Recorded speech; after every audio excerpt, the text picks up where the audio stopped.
نحمده ونستعينه ونستغفره ونعوذ بالله من شرور أنفسنا ومن سيئات أعمالنا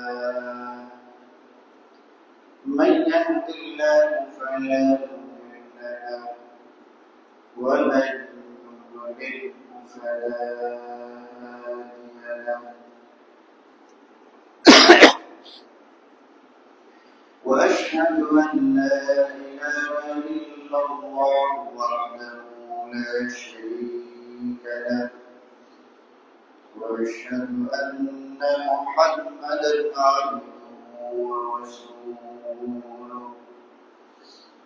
أما بعد فأعوذ بالله من الشيطان الرجيم بسم الله الرحمن الرحيم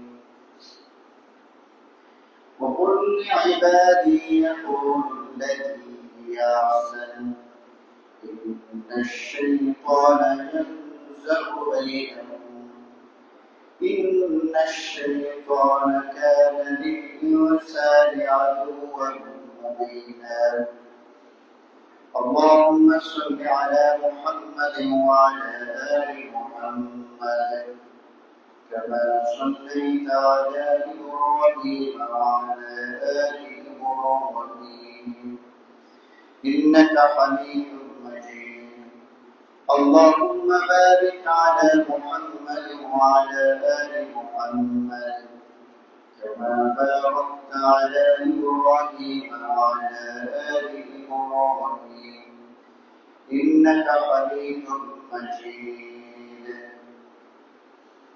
সমস্ত প্রশংসা আল্লাহ রাব্বুল আলামিনের জন্য যিনি আমাদেরকে জুমার সালাত আদায় করার উদ্দেশ্যে মসজিদে সমবেত হওয়ার তৌফিক দিয়েছেন আমরা বলি আলহামদুলিল্লাহ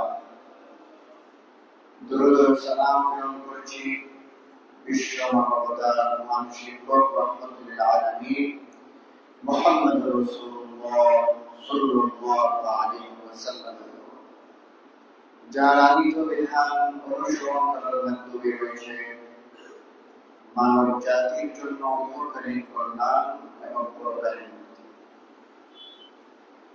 আমি আপনাদের সামনে মুসলিমদের মধ্যে ঝগড়া ফাসাদ হানাহানি মারামারি এই বিষয়ে আলোচনা করার চেষ্টা করব মা তাওফীকি ইল্লা বিল্লাহ আলাইহি তাওয়াক্কালতু ওয়া ইলাইহি উনীব। মানুষের মধ্যে ঝগড়া ফাসাদের সূত্রপাত হয় তার কথাবার্তা থেকে। এই জন্য রাসূলুল্লাহ সাল্লাল্লাহু আলাইহি ওয়াসাল্লাম বলেছেন মা বাইনা লাহইহি ওয়া মা বাইনা রিজলাইহি আযমাল্লাহুল জান্নাহ। তোমরা যদি আমাকে দুটো জিনিসের গ্যারান্টি দিতে পারো, দুটা জিনিসকে তোমরা হেফাজত করতে পারো, তাহলে আমি তোমাদের জন্য জান্নাতের জিম্মাদার। এই দুটো জিনিস হচ্ছে, একটা হচ্ছে জিহ্বা আর একটা হচ্ছে লিসান। আপনার জিহ্বা যদি কন্ট্রোল থাকে, আপনার মাধ্যমে অনেক অপরাধ থেকে আপনি বেঁচে যাবেন। আপনি চিন্তা করে দেখবেন যে বেশি অংশ অপরাধ সংঘটিত হয়, বেশি অংশ গুনাহ সংঘটিত হয় তার জিহ্বার মাধ্যমে। এই যে চলমান সংঘাত, মারামারি, হানাহানি, নবীগঞ্জের আলাদা একটা সম্মান ছিল, আলাদা একটা মর্যাদা ছিল। এই নবীগঞ্জের মানুষ মারামারি করে না, শান্তিপ্রিয় মানুষ। এই যে ঝগড়া ফাসাদের মাধ্যমে পুরো দেশে আমাদের দুর্নাম ছড়িয়ে গেল। এই ঝগড়া ফাসাদ কিসের মাধ্যমে হয়? সর্বপ্রথম তার জিহ্বার মাধ্যমে। যার জিহ্বা সে হেফাজত করবে তার মাধ্যমে কখনো ঝগড়া ফাসাদ হবে না। এই জন্য সূরা বনী ইসরাঈলের 53 নম্বর আয়াত আল্লাহ রাব্বুল আলামিন বলছেন وقل لعبادي يقولوا التي هي أحسن। হে নবী, আমার বান্দাদেরকে বলে দেন তারা যেন মুখে এমন কথা বলে যা সর্বোত্তম। সে যখন কথা বলবে সর্বোত্তম কথা বলবে। সে যখন মানুষের সাথে বিতর্কে লিপ্ত হবে উত্তম পন্থায় বিতর্কে লিপ্ত হবে। কোন মুমিন কখনো কাউকে আঘাত দিয়ে কথা বলবে না। মুমিন কখনো অশ্লীলবাসী হবে না। মুমিন কখনো মানুষকে হেয় প্রতিপন্ন করে কথা বলবে না। মুমিন কখনো আরেক মুমিনকে ছোট করে কথা বলবে না। এই যে সূরা হুজুরাতের মধ্যে আল্লাহ রাব্বুল আলামিন বলেছেন যে একটা কওম যেন আরেকটা কওমকে ছোট করে কথা না বলে, একটা গোষ্ঠী যেন আরেকটা গোষ্ঠীকে ছোট করে কথা না বলে, হেয় প্রতিপন্ন করে কথা না বলে। একজন মানুষ যাতে আরেকজন মানুষকে মন্দ নামে না ডাকে। সমাজের মানুষ এক একজন এক এক পজিশনে আছে। আপনি হয়তো অনেক টাকার মালিক আছেন, আরেকজন গরিব আছে। আপনি বেশি দণ্ডাঢ্য, এই জন্য আরেকজন মানুষকে হেয় প্রতিপন্ন করবেন, এই অনুমতি আল্লাহ রাব্বুল আলামিন দেন নাই। সমাজের মধ্যে অমুক গ্রাম ভালো, অমুক গ্রাম খারাপ, অমুক গোষ্ঠী ভালো, অমুক গোষ্ঠী খারাপ, এইভাবে দেখার কোন সুযোগ কোরআন হাদিস অনুযায়ী নেই। কেউ কেউ মাইমন হিসাবে তারা ছোট করা, সে মাছের ব্যবসা করে এই জন্য তাকে ছোট করা, এইভাবে দেখারও কোনো সুযোগ নাই। অথবা সে অন্য কোনো ব্যবসা করে, অন্য কোনো কাজ কারবার করে, এই জন্য তাকে ছোট করে দেখবে। একজন মানুষ বলতেছে আমাদের এলাকায় যে তোর বাবা তো পান না ছিল, মানে পান বিক্রি করত। এটা কি তার দোষের বিষয়? সম্মানের বিষয়। সে চুরি করে খায় নাই, সে মানুষকে আত্মসাৎ করে খায় নাই। আরেকজন মানুষ বলতেছে এইভাবে এর বাবা তো কি করতো, এর বাবা চাউল আছে, চাউল বিক্রি করতো। চাউল বিক্রি করে খারাপ কিছু? তোমার এই দৃষ্টিভঙ্গিটা খারাপ, তোমার এই চিন্তাটা খারাপ, তোমার মন মানসিকতা খারাপ, তোমার চিন্তাটা, তোমার দিমাগটা পচে গেছে। আল্লাহ রাব্বুল আলামিন বলছেন ইন্না আকরামাকুম ইনদাল্লাহি আতকাকুম, যে নিশ্চয়ই আল্লাহ রাব্বুল আলামিনের কাছে সেই ব্যক্তি সবচেয়ে বেশি পছন্দনীয়, সেই ব্যক্তিকে আল্লাহ রাব্বুল আলামিন সবচেয়ে বেশি ভালোবাসেন যেই ব্যক্তির অন্তরে তাকওয়া আছে। ইন্না আকরামাকুম ইনদাল্লাহি আতকাকুম, আল্লাহ রাব্বুল আলামিনের কাছে সম্মানিত, মর্যাদাপূর্ণ, শ্রেষ্ঠ ওই ব্যক্তি যার অন্তরের মধ্যে তাকওয়া আছে। আপনি কোটি কোটি টাকার মালিক, আপনার অন্তরে তাকওয়া নাই। আরেকটা লোক মাছের ব্যবসা করে, আরেকটা লোক বাজারের মধ্যে জুতা সেলাই করে, আরেকটা লোক পানের ব্যবসা করে, আরেকটা লোক হয়তো কোনো কিছুই করে না, বিক্রি করে না। তোমার কোটি কোটি টাকার সম্পত্তির মালিকের চাইতে যার অন্তরের মধ্যে তাকওয়া নেই, এই লোকের মধ্যে যে তাকওয়া থাকে, যদিও সে মৎস্য ব্যবসায়ী, যদিও সে মাছের ব্যবসা করে, যদিও সে পানের ব্যবসা করে, যদিও সে আনাজ বিক্রি করে, যদিও সে চাউল বিক্রি করে, আল্লাহ রাব্বুল আলামিনের কাছে সে অত্যন্ত প্রিয়, মর্যাদাপূর্ণ, সম্মানিত। এই জন্য আল্লাহ রাব্বুল আলামিন বলছেন ইন্না আকরামাকুম ইনদাল্লাহি আতকাকুম।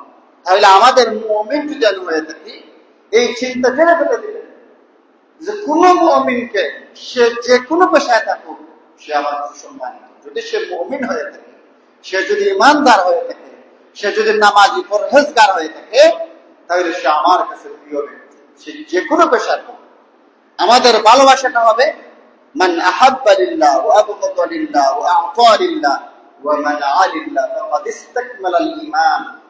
যে আমাদের ভালোবাসা হবে আল্লাহর জন্য, একজন আরেকজনকে ভালোবাসা। সে আমার গ্রামের নাও হতে পারে, সে হাজার হাজার মাইল দূরের মানুষ হতে পারে, কিন্তু সে যদি আল্লাহওয়ালা হয়, সে যদি পরহেজগার হয়, সে আমার ভাই। আবার আমার নিজের আপন ভাই, সে যদি শিরিক করে, সে যদি আল্লাহর নাফরমানি করে, সে যদি আল্লাহর পথে না থাকে, তাহলে সে আমার ভাই না।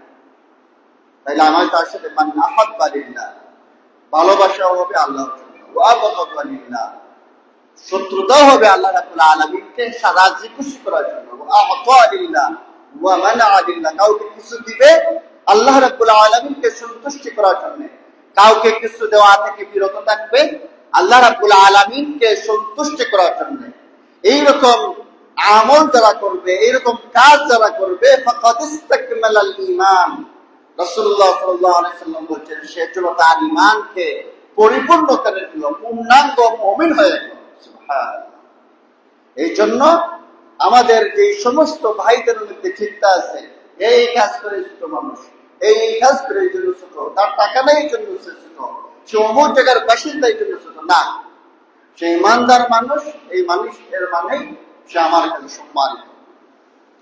এই জন্য সর্বপ্রথম আমাদের জিহ্বাকে হেফাজত করা, জিহ্বা দ্বারা কাউকে আঘাত দিয়ে কথা না বলা, জিহ্বা দিয়া অশ্লীল বাক্য উচ্চারণ না করা, জিহ্বা দিয়া গালি না দেওয়া, সব বিষয়ে রাসূলুল্লাহ সাল্লাল্লাহু আলাইহি ওয়াসাল্লামের নিষেধাজ্ঞা আছে।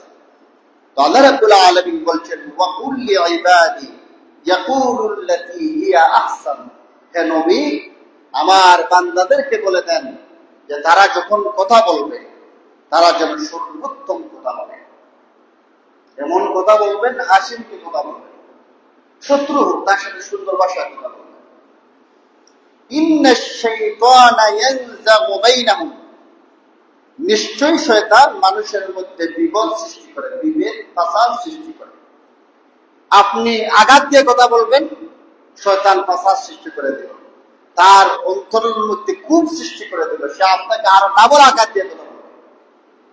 আপনি তাকে কুশা দিয়ে কথা বলবেন, সাথে সাথে শয়তান এখানে প্রবেশ করে দেবে, প্রবেশ করে এখানে আমাদের ফাসাদ সৃষ্টি করবে, ষড়যন্ত্র করবে, তার মাধ্যমে আরো বড় আঘাত দিয়ে সে কথা বলবে, আরো বড় কুশা মেরে কথা বলবে, তখন ঝগড়া ফাসাদ লেগে যায়। এই জন্য ইন্নাশ শাইতানা ইয়ানজাগু বাইনাহুম, যে শয়তান সব সময় ফাসাদ সৃষ্টি করতে চায়। ইন্নাশ শাইতানা কানা লিল ইনসানি আদুওয়ান মুবিনা, প্রকৃতপক্ষে শয়তান হচ্ছে মানুষের প্রকাশ্য শত্রু। এই যে ঝগড়া ফাসাদ, এই যে মারামারি, এই যে হানাহানি, এর মূল কারণই হচ্ছে, আপনি যে খোঁজ নিয়ে দেখবেন, প্রথমে মূল কারণ হচ্ছে জিহ্বা। জিহ্বা দ্বারা একজন আরেকজনের সাথে আঘাত দিয়ে কথা বলেছে, কটু বাক্যে কথা বলেছে, অশ্লীল বাক্যে কথা বলেছে, গালিগালাজ করেছে, জিহ্বা দ্বারা সে আঘাত দিয়েছে। তারপরে এখানে আমাদের শয়তান প্রবেশ করেছে, শয়তান এই ফাসাদ গুলাকে লাগিয়ে দিয়েছে। রাসূলুল্লাহ সাল্লাল্লাহু আলাইহি ওয়াসাল্লাম বলছেন, তোমাদের মধ্যে কোনো ব্যক্তি যেন তার কোনো মুসলিম ভাইয়ের দিকে অস্ত্র দ্বারা ইঙ্গিত না করে, কেননা সে জানে না, হতে পারে শয়তান তার হাত দ্বারা সেই অস্ত্র চালিয়ে দিবে এবং তা সেই মুসলিম ভাইকে গিয়ে লাগবে এবং এতে তার মৃত্যু হয়ে যাবে, আর এ কারণে সে জাহান্নামের গহ্বরে গিয়ে পৌঁছবে। কোন অস্ত্র দিয়ে যাতে সে তাক না করে, হুমকি না দেয়, তখন কি হবে? এই অস্ত্রের মাধ্যমে দেখা যাবে শয়তান এখানে পরিচালনা দিবে, শয়তান এখানে প্রবেশ করে তাকে হত্যা করে দেবে, তখন এই লোকের জাহান্নামে যাওয়ার কারণ হয়ে যাবে। আল্লাহ রাব্বুল আলামিন বলছেন, মানুষ তার নেচারই হচ্ছে সে ঝগড়া করে, সে ঝগড়া করতে ভালোবাসে।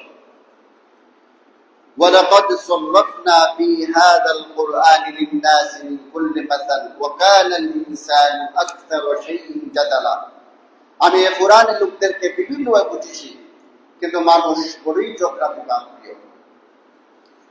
ঝগড়া বিবাদ করে ঐক্য বিনষ্ট করা নিষেধ। মুসলিমদের মধ্যে ঐক্য বিনষ্ট করা আল্লাহ রাব্বুল আলামিন নিষেধ করে দিয়েছেন। সমস্ত মুসলিম উম্মাহ ওয়াতাসিমু বিহাবলিল্লাহি জামিআন ওয়া লা তাফাররাকু, তোমরা ঐক্যবদ্ধ হয়ে আল্লাহর রাজ্যকে আঁকড়ো এবং পরস্পর বিচ্ছিন্ন হয় না। মুসলিম বলতে সবাই ইন্নামাল মুমিনুনা ইখওয়া, একজন মুমিন বলতে একজন মুমিন আরেকজন মুমিনের ভাই, এইভাবে আমাদের সম্পর্ক থাকবে। সে যে এলাকারই হোক, যে স্থানেরই হোক, তার সাথে আমার সুসম্পর্ক থাকবে, তার সাথে বিপদ সৃষ্টি করা যাবে না। আল্লাহ রাব্বুল আলামিন বলছেন, ওয়ালা তাকুনু কাল্লাযীনা তাফাররাকু ওয়াখতালাফু মিন বা'দি মা জাআহুমুল বাইয়িনাত ওয়া উলাইকা লাহুম আযাবুন আযীম, তোমরা যেন তাদের মতো হয়ে যাও না যারা বিভিন্ন দলে বিভক্ত হয়ে গেছে এবং সুস্পষ্ট প্রকাশ্য হেদায়েত পাওয়ার পরও মতবিরোধে লিপ্ত রয়েছে। যারা এই নীতি অবলম্বন করেছে তারা সেদিন কঠিন শাস্তি পাবে। কাদের মতো হয় না? যারা জয়ের ফাসাদ করে, মারামারি হানাহানি করে বিভিন্ন দলে বিভক্ত হয়ে গেছে, তাদের মতো হয় না। মতানৈক্য যখন দেখা দিবে, জোগরা ফাসাদ যখন দেখা দিবে, তখন আরেকজন মুমিনদের কাজ হলো তারা কোরআন তারা ফয়সালা করে। দুইজন মানুষের ঝগড়া লাগলে দুইটা গ্রামে কিভাবে পৌঁছে আমার বুঝে আসে না। দুইজন মানুষ ঝগড়া করছে, দুইজন মানুষ ঝগড়া করলে দুইটা গ্রামে কিভাবে পৌঁছায় আমার আজ পর্যন্ত ভালো করে বুঝে আসে।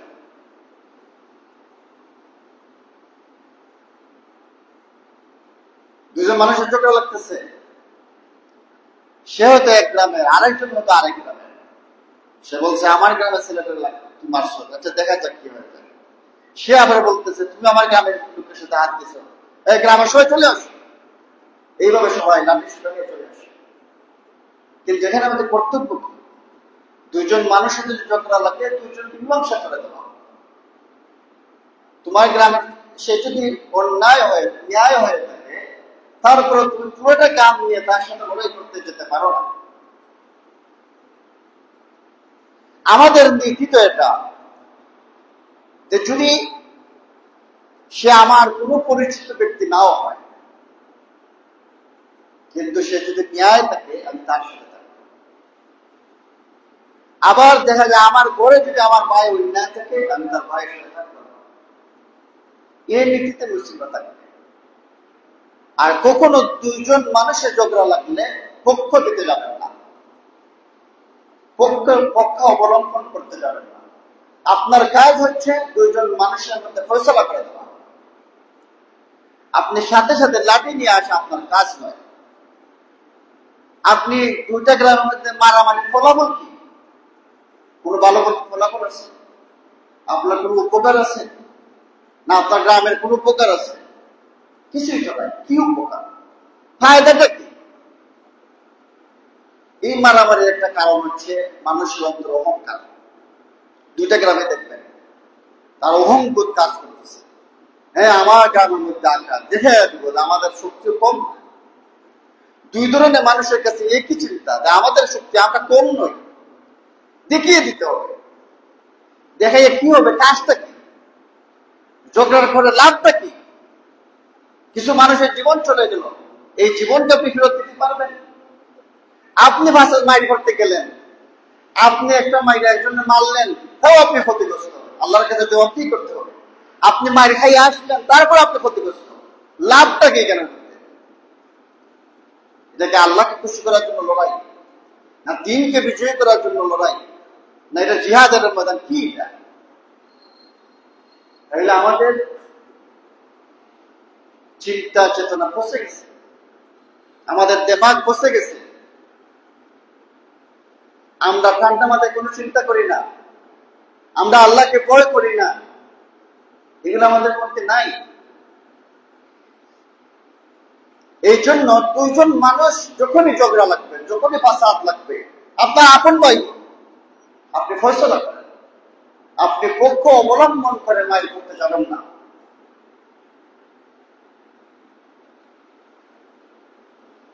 ঝগড়াটে ব্যক্তি, যারা ঝগড়াটে কোন মানসিকতা রাখে, এই সমস্ত ব্যক্তি আল্লাহ রাব্বুল আলামিনের কাছে সবচেয়ে ঘৃণিত ব্যক্তি। আয়েশা রাদিয়াল্লাহু তাআলা থেকে বর্ণিত, নবী করিম সাল্লাল্লাহু আলাইহি ওয়াসাল্লাম বলেছেন, আল্লাহর নিকট সেই লোক সবচেয়ে বেশি ঘৃণিত, সবচেয়ে বেশি নিকৃষ্ট, যে অতি ঝগড়াটে। তাহলে আপনার মধ্যে যদি, আমার মধ্যে যদি ঝগড়াটে মন মানসিকতা থাকে, মারামারি করার মন মানসিকতা থাকে, আমি আল্লাহর কাছে অত্যন্ত নিকৃষ্ট ব্যক্তি, ঘৃণিত ব্যক্তি। এই অভ্যাস আমাকে ত্যাগ করতে হবে। এই জন্য সর্বপ্রথম যে কারণে মাইল লাগে, সর্বপ্রথম যে কারণে ফাসাদ সৃষ্টি হয়, সেটা হচ্ছে জিহ্বা, জিহ্বাকে হেফাজত করা।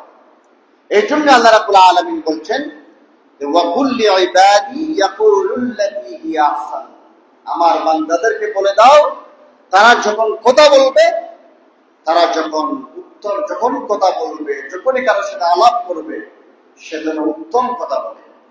উত্তম কথা যদি আপনার ভিতরে না থাকে, সুন্দর কথা আপনার ভিতরে নাই, কথা বললে কুসামারে কথা বলেন, কথা বললেই গালাগালি করেন, এরকম যদি আপনার নেচার হয়ে থাকে, আপনি মানুষের সাথে কথা বলবেন না, চুপ হয়ে থাকবেন, একেবারেই কথা বলবেন না।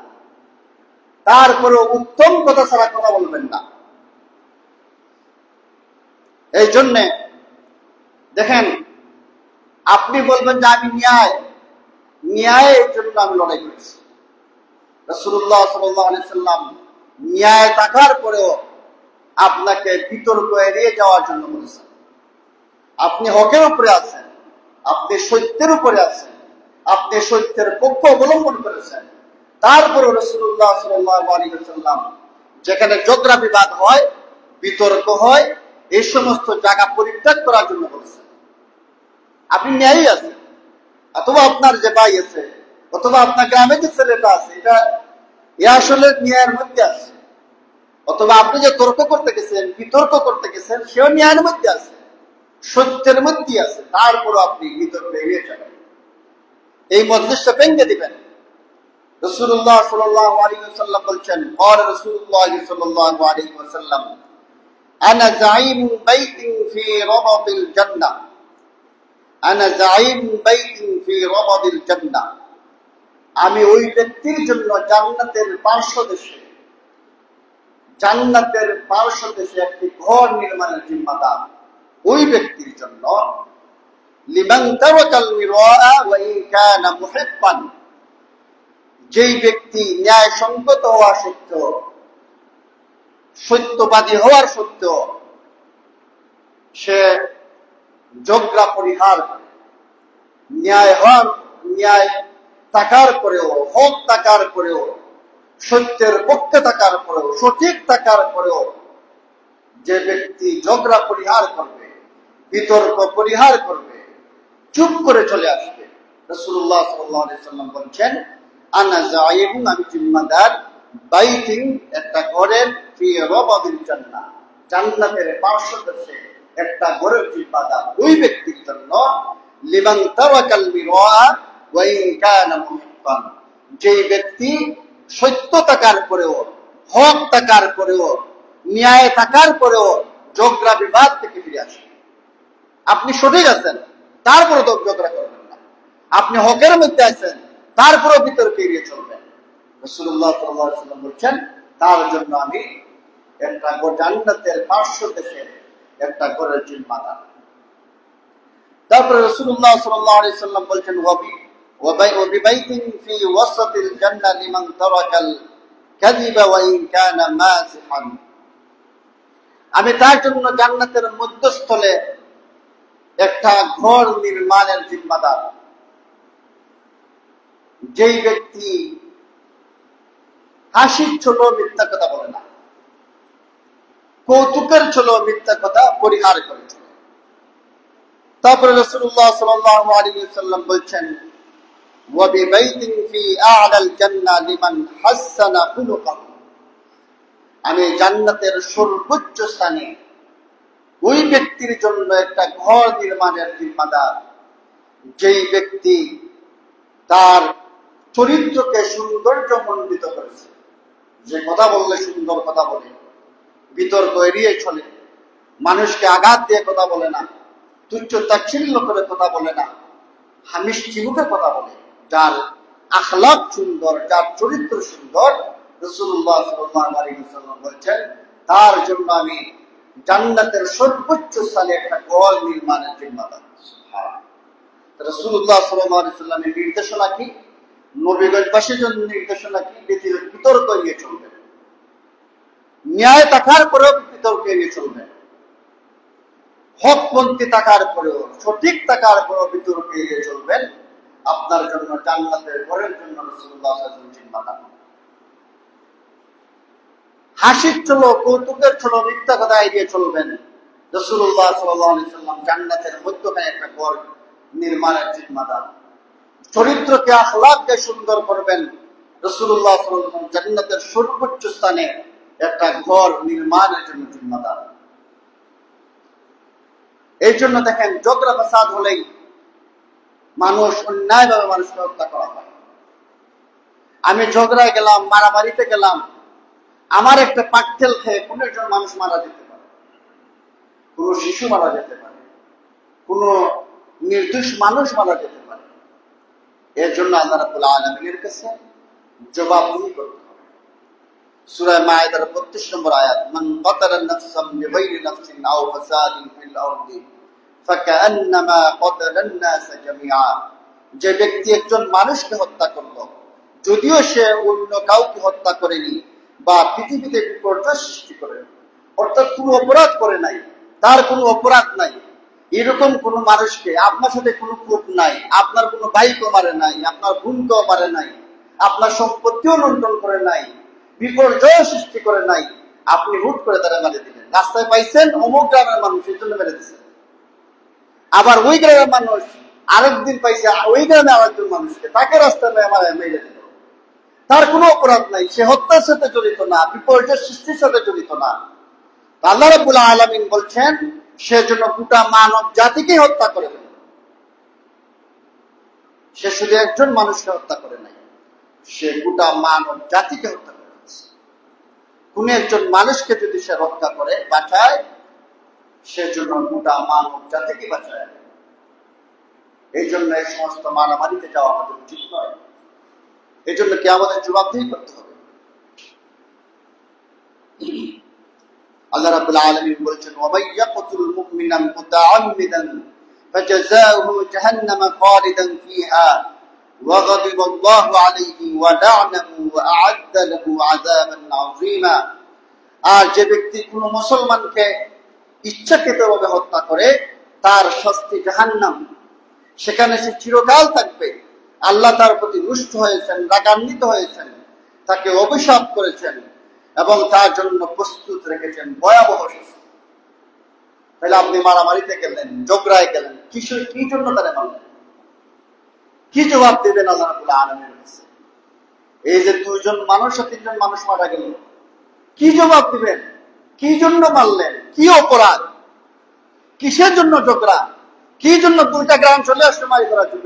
কি জন্য? কোন সুনির্দিষ্ট কারণ নাই। এমন জাহালাত আমাদের মধ্যে পেয়ে বসেছে। এই জন্য রাসূলুল্লাহ সাল্লাল্লাহু আলাইহি ওয়াসাল্লাম বলছেন, এমন একটা সময় আসবে, এটা কিয়ামতের আলামত, যাকে মারা হবে সেও জানবে না কেন মারা হয়েছে, যে মারবে সেও জানবে না কেন মারছে। যেই একজন অথবা দুইজন ব্যক্তি মারা গেছে, সে জানে না কেন তাকে মারা হলো। যেই ব্যক্তি মারতেছে সেও জানে না কি জন্য মারা হলো। আমি নবীগঞ্জের টুকে জিজ্ঞাসা করলাম যে কি জন্য মারিয়েছে, একজন মানুষ সঠিকভাবে বলতে পারে না কি জন্য মারিয়েছে, জানেই না, শুধু এতটুকু জানে দুইটা গ্রাম মারিয়েছে। আধিপত্যের লড়াই, পরত্বের লড়াই, অহংকারের লড়াই। কি জন্য মারি করতেছ তুমি কিসে জানো না? তুমি কি রাষ্ট্র ক্ষমতা পেয়ে যাবা? এই মায়ের তুমি যদি জয়ী হও, তুমি কি রাষ্ট্র ক্ষমতা পেয়ে যাবা? কোন বিশাল সম্পত্তির অধিকারী হয়ে যাবা? কিছুই না, কিছুই না। তুমি যেমন ফকির তেমন ফকিরই থেকে যাবা। তুমি যেমন অবস্থা আছো তেমনই থাকবা। লাভটা কি হইল? তাইলে যেখানে আমাদের কর্তব্য ছিল, দুইজন মানুষের মধ্যে তর্ক বিতর্ক হয়েছিল, দুইজন মানুষের মধ্যে ফাসাদ হয়েছিল, যেখানে আমাদের কর্তব্য ছিল দুইজন মানুষের ফাসাদকে মীমাংসা করে দেওয়া, সেখানে আমরা 2 গ্রাম 4 গ্রাম চলে আসলাম মারি করার জন্য। এগুলো হচ্ছে আমাদের জাহালাত। কোরআনের জ্ঞান নাই, হাদিসের জ্ঞান নাই। এই জন্য এই জাহালাতে পেয়ে বসেছে। যাকে মারা হচ্ছে সেও জানে না কেন মারা হচ্ছে, যে মারতেছে সেও জানে না কেন মারা হচ্ছে, কেন মারতেছে, কি অপরাধ মারতেছে। এই জন্য রাসূলুল্লাহ সাল্লাল্লাহু আলাইহি ওয়াসাল্লাম বলেছেন, একজন মুসলমানের রক্ত বৈধ নয় 3টা কারণ ছাড়া। একজন মুসলমানের হত্যা করা বৈধ নয় 3টা কারণ ছাড়া। বিবাহিত হয়ে যদি বিচার করে তাকে হত্যা করা যায়, জীবনের বদলা জীবন নেওয়া যায়, সে যদি কারো হত্যা করে তাকে হত্যা করা যায়, ধর্ম ত্যাগী অথবা মুরতাদ হয়ে গেলে, দল ত্যাগ, ইসলাম ত্যাগ করলে তাকে হত্যা করা যায়। এগুলো রাষ্ট্রীয় কাজ হবে, আপনি ব্যক্তিগত হবে না। তাহলে আমাদের কর্তব্য কি? যারা আমরা ঝগড়া বিবাদে ফাসাদের মধ্যে জড়াই নাই, আমাদের কর্তব্য এর ফয়সালা কুরআনুল কারীম আল্লাহ রাব্বুল আলামিন সূরা হুজুরাতের 9 নম্বর আয়াতে বলেছেন, ওয়া ইন তাইফাতানি মিনাল মুমিনিনা ক্বাতালু ফাআসলিহু বাইনাহুমা। আর যদি মুসলিমদের দুটি দল পরস্পরের সাথে ঝগড়া বিবাদে লিপ্ত হয়, যুদ্ধ করে, তবে তাদের মধ্যে মীমাংসা করো। فإن بغت إحداهما على الأخرى فقاتلوا التي تبغي حتى تفيء إلى أمر الله فإن فاءت فأصلحوا بينهما بالعدل وأقسطوا إن الله يحب المقسطين। আর যদি একটা দল অন্যটির উপর জুলুম করে, তবে জুলুমকারী দলের বিরুদ্ধে যুদ্ধ করো যতক্ষণ না তারা আল্লাহর আদেশে ফিরে আসে। এরপর যদি ফিরে আসে, তবে ন্যায়ের ভিত্তিতে মীমাংসা করো, ন্যায় বিচার করো। নিশ্চয়ই আল্লাহ ন্যায় বিচারকারীদেরকে ভালোবাসেন। প্রথম কাজ হচ্ছে মীমাংসা করে দেওয়া। তারপরে যদি মীমাংসা না মানে, দুই পক্ষের কোনো পক্ষ যদি মীমাংসা না মানে, কোন পক্ষ যদি অপর পক্ষের প্রতি জুলুম করে, তাহলে যেই ব্যক্তি জালিম তার বিরুদ্ধে সবাই দাঁড়িয়ে যাবে। যেই ব্যক্তি মাজলুম, যেই পক্ষ মাজলুম তার পক্ষে সবাই দাঁড়াবে। তারপরেও যদি তারা বুঝে যায় যে আমি জুলুম করছি, বুঝে গেল আমি জুলুম করছি, তারপরে আবার তাদেরকে কোরআন এবং সুন্নাহ অনুযায়ী তাদের মধ্যে মীমাংসা করে দিতে হবে। এই আয়াত থেকে শিক্ষা হচ্ছে সর্বপ্রথম শান্তি স্থাপন করা, জুলুমকে ঠেকানো। 3 নম্বর হচ্ছে ন্যায়ের ভিত্তিতে ফয়সালা করা। রাসূলুল্লাহ সাল্লাল্লাহু আলাইহি ওয়াসাল্লাম বলেছেন, তোমরা হিংসা করো না, একে অপরের সঙ্গে সম্পর্ক ছিন্ন করো না, পরস্পরের প্রতি ঠিক ফিরে দেখো না, বরং তোমরা আল্লাহর বান্দা, ভাই ভাই হয়ে যাও। একজন মুসলমানের জন্য তার ভাইয়ের সাথে 3 দিনের বেশি সম্পর্ক ছিন্ন করে রাখা জায়েজ নয়। এই জন্য আমাদের কর্তব্য হচ্ছে বিবাদ মেটাতে চেষ্টা করা, দুই পক্ষকে বসিয়ে কথা বলা, শান্তভাবে কথা বলানো, ভুল বুঝাবুঝি দূর করা, কোরআন এবং সুন্নাহর আলোকে তাদেরকে বুঝানো। 2 নম্বর হচ্ছে জুলুম হলে সত্যের পক্ষে নেওয়া। কেউ যদি কারো উপর জুলুম করে আর জালিমি তাকে না বুঝে, তাহলে মাজলুমের পক্ষ নেওয়া। নিজে নিরপেক্ষ থাকার চেষ্টা করা, কোন পক্ষে যাবেন না, নিরপেক্ষ থাকবেন, চেষ্টা করবেন এই বিবাদকে শেষ করে দেওয়া। এক পক্ষের কথা শুনে সাথে সাথে মীমাংসা এই রায় না দেওয়া। এক পক্ষের কথা শুনে আপনি এটা ফয়সালায় চলে গেলেন না, দুনো পক্ষের কথা শোনা, এই নীতিতে চলা। এবং আমাদের দোয়া করা আল্লাহ রাব্বুল আলামিন যাতে এই শান্তির শহরকে আল্লাহ রাব্বুল আলামিন শান্তি রাখেন, ঝগড়া ফাসাদ থেকে আমাদের মুক্তি রাখেন, মারামারি হানাহানি থেকে আমাদের মুক্তি রাখেন। এগুলো ভালো জিনিস নয়। এই জন্য আল্লাহ রাব্বুল আলামিনের কাছে দোয়া করা, আল্লাহুম্মা আল্লিফ বাইনা কুলুবিনা, এভাবে দোয়া করা যে আল্লাহ আমাদের হৃদয়গুলোকে একত্রিত করে দাও। আল্লাহুম্মা আল্লিফ বাইনা কুলুবিনা, যে আল্লাহ আমাদের হৃদয়গুলোকে একত্রিত করে দাও। এই জন্য একটা কালচার না বললেই নয়। মুসলিমদের কাজ হলো, মুমিনদের কাজ হলো, যখনই ঝগড়া ফাসাদ হবে মীমাংসা করা। এই মীমাংসা করা আমার উপরে ফরজ না, আমি করতে হবে এরকম না। যে কোনো মুমিন ফাসাদ ঝগড়া লাগলে সে সমাধান করে। আমি আমার এলাকায় দেখেছি মুরব্বীদের একটা কালচার, এই কালচার থেকে মুরব্বীদের বেরিয়ে আসতে, তাকে ছাড়া যদি মীমাংসা করা হয় সে রাগান্বিত হয়ে যায়। সে যদি অনুপস্থিত থাকে, কোনো বিচার শেষ করা হয়, সে রাগান্বিত হয়ে যায়। সে আলাদা একটা গ্রুপিং তৈরি করে ফেলে, আমার ছাড়া শেষ করে দেখে নিব আমি কি এলাকায় এমনি পয়সা আসছি, হ্যাঁ তো এলাকা ছিল না। কত বড় নিকৃষ্ট একজন করবে। বিষয়টা হচ্ছে শেষ হওয়া, সমাধান হওয়া। এই জন্য দেখেন অনেক গরিব মানুষ, সে তার টাকা দিয়ে চেয়ার নিয়ে আসে, টাকা পয়সা দিয়ে চেয়ার নিয়ে আসে, চা খাওয়ায়, তার 5-10 হাজার টাকা খরচ হয়। কিন্তু দেখা যায় কোন একজন গণ্যমান্য ব্যক্তি আসেন নাই, যে অমুক তো আসেন নাই, তাহলে তো আজকে আর হবে না। এই মানুষের আবার আরেকদিন বসানো লাগে, আরো 10 হাজার টাকা খরচ করার লাগে, তার উপর জুলুমের উপর জুলুম। যেখানে সে আসছে মীমাংসা করার জন্য, যেখানে সে আসছে শান্তি পাওয়ার জন্য, যেখানে আপনার দ্বারস্থ হলো যাতে সমাধান করে দেন, আপনি তার বিপদ মুসিবত আরো 100 গুণ বাড়াইয়া দেন। এই সমস্ত যারা ফয়সালাকারী নিকৃষ্ট মন মানসিকতার মানুষ, যারা বলবে যে আমি ছাড়া কেন শেষ করা হলো, শেষ করা মূল বিষয়, তোমার ক্যাটারি দেখানো মূল বিষয় নয়, তোমার মুরব্বিয়ানা দেখানো মূল বিষয় নয়। এই সমস্ত মন মানসিকতার মুরব্বী, তাদেরকে বয়কট করবেন। এই সমস্ত অনেক মানুষ আমি দেখেছি যারা আমার ছাড়া কেন শেষ করা হলো। আরে মূল বিষয়টা হচ্ছে ঝগড়া শেষ করা, ফাসাদ শেষ করা। আমি একজন মুরব্বী দেখলাম যে উনি বিচার ফয়সালা করেন না, কিন্তু বয়স্ক মানুষ। আমি এবং উনি একসাথে যাচ্ছিলাম, এক বাড়িতে ঝগড়া হচ্ছে। এই লোক এই বাড়িতে প্রবেশ করে, এদের ঝগড়া 2 ভাইয়ের মধ্যে ঝগড়া, এই ভাইদের ঝগড়া এখানে উপস্থিত হয়ে বসে ঝগড়া সমাধান করেছে, কিন্তু তিনি বিচার ফয়সালায় যান না। কিন্তু প্রফেশনাল মুরব্বী হলে কি বলতো, আচ্ছা আমরা বিকালে বসি, দেখা যাক কি করা যায়, আচ্ছা তোমাদের কথাবার্তা শুনি। এই মন মানসিকতার যারা, এরা নিকৃষ্ট কাজ করছে। আপনার চিন্তা থাকবে একটা ঝগড়া লাগছে, ফাসাদ লাগছে, বিষয়টা মীমাংসা হয়ে যাওয়া, আমার ছাড়াও অসুবিধা নেই। এখন যদি মুরব্বী যিনি ফয়সালা করবেন, তিনি যদি সমাজের মধ্যে বিশৃঙ্খলা সৃষ্টি করেন, তিনি যদি মাইর বাড়াইয়া দেন, তাহলে এর ঠিক নিকৃষ্ট মানুষটা হবে না। আল্লাহ রাব্বুল আলামিন আমাদেরকে এই সমস্ত বিষয় বুঝার তৌফিক দান করুন। যারা ঝগড়া জড়ায়নি, তাদের কাজ হলো শান্তি স্থাপন করা, ন্যায়ের পক্ষে থাকা, গীবত, পক্ষপাত, রাগান্বিত বক্তব্য বিরত থাকা, গীবত করা থেকে বিরত থাকা, পক্ষপাত থেকে বিরত থাকা, রাগান্বিত উত্তেজিত বক্তব্য দেওয়া থেকে বিরত থাকা।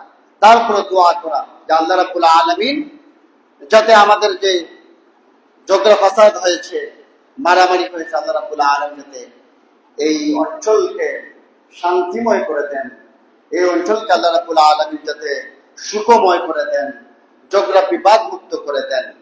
প্রয়োজনে বয়োজ্যেষ্ঠ আলেমদের এই মীমাংসার বৈঠকে যুক্ত করা, যারা কোরআন এবং সুন্নাহ দিয়ে আল্লাহর ভয় দ্বারা তাদের মানুষদেরকে বুঝাবেন। শুধু আপনি কোরআন দিয়ে বুঝাতে পারবেন না, হাদিস দিয়ে বুঝাতে পারবেন না, যারা ভালো আলিম আছে তাদেরকে সম্পৃক্ত রাখবেন, যা আপনি একটা বক্তব্য দেন কোরআন এবং সুন্নাহর আলোকে, আল্লাহর ভয় তাদের ভিতরে ঢুকায় দেন। আল্লাহর ভয় যদি আমার অন্তরে থাকে, আমি আমার আরেক ভাইকে কটূক্তি করে কথা বলবো না, আরেক ভাইকে আঘাত দিতে চলে যাব না, আরেক ভাইকে ছোট করে কথা বলবো না, আমি ঝগড়া ফাসাদে জড়াবো না। যদি আল্লাহর ভয় আমার অন্তরে যদি তাকওয়া থাকে, তো আল্লাহ রাব্বুল আলামিন আমাদেরকে বুঝার তৌফিক দান করুন। আমরা যাতে মীমাংসার পক্ষে থাকি, ভালো হওয়ার পক্ষে থাকি, ঝগড়া বিবাদ ফাসাদ মারামারি হানাহানি যাতে মুক্ত হয়, আল্লাহ রাব্বুল আলামিন সেই তৌফিক দান করুন। আমিন।